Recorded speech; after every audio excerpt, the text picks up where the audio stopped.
Hello বন্ধুরা, আজকে আমি আলোচনা করব স্পিকিং ডেভেলপমেন্ট বা কথা বলার দক্ষতা, যেটাকে বলা হয় বাচনিক দক্ষতা। এই বাচনিক দক্ষতাটা কিন্তু আমাদের জীবনের জন্য খুব প্রয়োজনীয়। যেখানে যতটা জোরে কথা বলতে হবে ততটাই জোরে কথা বলতে হবে, যেখানে আস্তে কথা বলতে হবে আস্তেই বলতে হবে। যেখানে জোরে কথা বলা দরকার সেখানে যদি আস্তে বলি তাহলে তো হবে না, যেখানে আস্তে কথা বলা দরকার সেখানে যদি জোরে বলি তাও হবে না।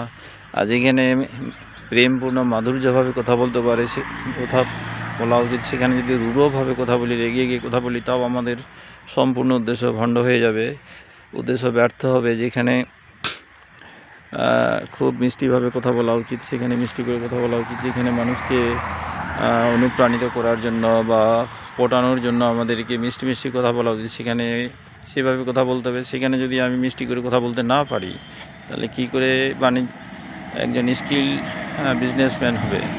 আর যেখানে খুব সুন্দরভাবে কথা বলা উচিত সেখানে যদি সুন্দর করে কথা বলতে না পারি তাহলে ইন্টারভিউগুলোতে সাকসেস হওয়া যাবে না। আর যদি যতগুলো মানুষ ইন্টারভিউ সাকসেস হচ্ছে, অনেক চাকরি পেয়েছে, তারা কিন্তু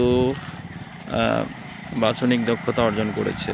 এই বাচনিক দক্ষতা আমাদের জীবনের জন্য খুব প্রয়োজন। একটা পরিবারকে সুষ্ঠুভাবে চালানোর জন্য প্রয়োজন। আমাদের পরিবারের বা আমাদের সমাজে সবার সঙ্গে ইন্টারাকশন বা কথাবার্তা বলার জন্য বাচনিক দক্ষতার খুব প্রয়োজন। আজকাল কিন্তু এই বাচনিক দক্ষতার বড়ই অভাব দেখা দিচ্ছে। শুধু বাচ্চারা পুঁথিগত বিদ্যাই লাভ করছে, কিন্তু বিভিন্ন যে ডেভেলপমেন্টের যে স্কিলগুলো আছে সেগুলো যদি লাভ করতে না পারে তাহলে পড়াশোনা পণ্ড হয়ে যায়, পড়াশোনার উদ্দেশ্যই পূরণ হয় না। ঠিক আছে বন্ধুরা, আপনারা এই ডেভেলপমেন্টগুলো অর্জনের চেষ্টা করবেন। Thank you.